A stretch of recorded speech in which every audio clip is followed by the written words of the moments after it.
تھوڑی کرکٹ تھوڑی سیاست کے ساتھ میں ہوں ایاز خان۔ آج کی ویڈیو شروع کرنے سے پہلے میں بابر اعظم کے ناقدین اور مخالفین سے اظہار افسوس اور دلی ہمدردی کرنا چاہتا ہوں، آپ کو بھی کرنی چاہیے۔ مجھے اندازہ ہے کہ ان کی حالت کیا ہوگی، کیونکہ وہ کہہ رہے تھے کہ بابر اعظم کو دوبارہ کپتانی نہیں لینی چاہیے تھی، بابر اعظم کوئی اچھا کپتان نہیں ہے، وہ پاکستان کو جتوا نہیں سکتا، اور بڑی باتیں ہوئیں۔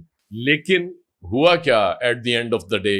3 سال 8 میچ ہارنے کے بعد اوورسیز پاکستان کی طرف سے بابر اعظم نے پاکستان کو پہلی وکٹری دلوائی ایز کیپٹن ویسٹ انڈیز کے خلاف، ویسٹ انڈیز کی سرزمین پہ، اور اپنی پرفارمنس بھی کیا کمال ہے۔ 88 پہلی اننگز میں بڑا چانس تھا، بڑی امید تھی کہ بابر سینچری کرے گا، کیونکہ صرف 12 رنز کی دوری پہ تھا، لیکن ایک سوسائڈل رن آؤٹ میں تو کہوں گا کہ وہ رن لینے کے چکر میں بابر آؤٹ ہو گیا۔ چلیں کوئی بات نہیں، کرکٹ ہے، بائی چانس بھی تو ہو جاتی ہے یہ، اور اس طرح کے واقعات ہو بھی جایا کرتے ہیں۔ اور وہ واحد طریقہ لگ رہا تھا بابر کو آؤٹ کرنے کا کہ وہ اس کو رن آؤٹ کیا جائے، کیونکہ کسی بالر کے بس کا روگ نہیں لگ رہا تھا کہ بابر کو آؤٹ کر سکے اور اس ٹرننگ ٹریک پہ آؤٹ کر سکے جہاں لو باؤنس بھی تھا اس کے باوجود۔ اور پھر کیا کمال اننگز کھیلا عبداللہ شفیق، آپ کو یاد ہوگا میں نے کہا تھا کہ عبداللہ شفیق کو ٹیم میں ہونا چاہیے۔ 160 ناٹ آؤٹ پہلی اننگز میں، 24 ناٹ آؤٹ سیکنڈ اننگز میں، اور وہ بابر کے 2 چھکے آخری، کیا کمال فنش کیا بابر نے۔ جب کانفیڈنس کا لیول یہ ہو جائے تو پھر اس طرح کے معاملات ہوتے ہیں کہ آپ مسلسل 2 چھکے مارتے ہیں اس بالر کو جو پہلی اننگز میں 6 وکٹ لے چکا ہے، اور سب سے زیادہ خطرناک بالر لگ رہا ہے ویسٹ انڈیز کی طرف سے۔ بڑا کمال ہے، اور بھی بہت سی چیزیں ہیں۔ وہ مجھے یاد ہے کہ وہ جب آخری لمحات میں تیسرے دن کے روسٹن چیز جب کھیل رہے تھے اور علی عثمان بالنگ کر رہے تھے، تو اس وقت بابر نے اس کو ذرا سلو کیا ٹیمپو کو، ایک فیلڈر لائے سیکنڈ سلپ میں کھڑا کیا اور روسٹن چیز کو انڈر پریشر کر دیا۔ اس نے سیدھا کھیلنے کی کوشش میں وہ کاٹن بولڈ ہو گیا، اور وہ بہت بڑا ٹرننگ پوائنٹ تھا۔ وہاں 6 آؤٹ ہو گئے ویسٹ انڈیز کے، اور کمنٹیٹرز نے بھی اس وقت کمال تعریف کی کہ کیا کپتانی ہے۔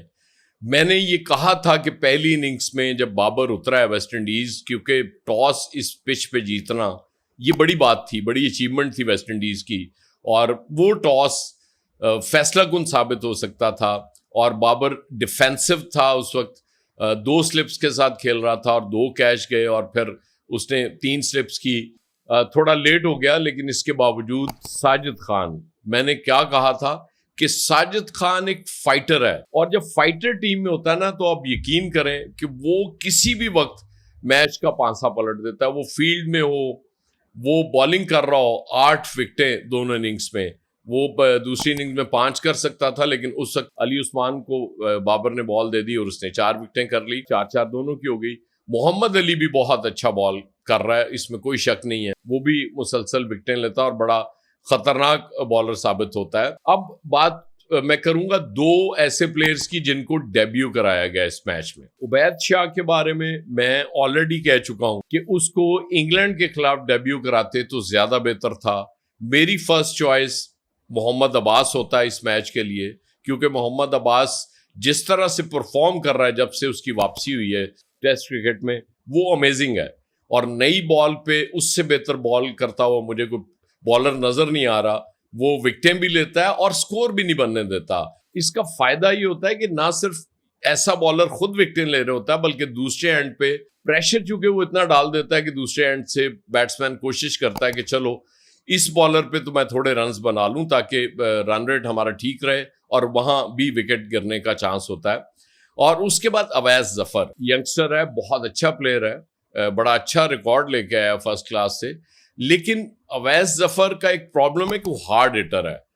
اب جب بابر یہ بات کر رہے تھے کہ ہم نے پچ کی کنڈیشنز دیکھ کے محمد عباس کو نہیں کھلایا، تو مجھے یہ سمجھ نہیں آئی کہ ہماری مینجمنٹ کو یہ بھی دیکھنا چاہیے تھا کہ اویس ظفر کے لیے بھی یہ پچ سازگار نہیں تھی، موزوں نہیں تھی کہ اس کو ڈیبیو کرایا جاتا۔ وہ ہارڈ ہٹر ہے، اور جس پچ پہ ٹرن زیادہ ہو رہی ہو یا لو باؤنس ہو یا ان ایون باؤنس ہو وہاں پہ اس طرح کے پلیئر کو ڈیبیو کرانا زیادتی ہے. ظاہر ہے ینگسٹر ہے ابھی, وقت کے ساتھ سیکھے گا, اس میں کوئی شک نہیں ہے, لیکن آپ کو اسے ڈیبیو نہیں کرانا چاہیے تھا. اس کو بھی انگلینڈ میں ڈیبیو کرانا چاہیے تھا. ہاں, سب سے خوش قسمت پلیئر جو مجھے اس وقت پاکستانی ٹیم میں لگ رہا ہے وہ ہے سلمان علی آغا. ایک تو سلمان علی آغا کو آپ نے T20 کا کپتان بنا کے اس کی پرفارمنس کا بیڑا غرق کرا دیا. وہ بہت اچھا پرفارم کر رہا تھا ODI اور ٹیسٹ میں, لیکن وہ پرفارمنس جو خراب ہوئی ہے اس کے بعد PSL میں بھی اس کی پرفارمنس آپ کے سامنے ہے,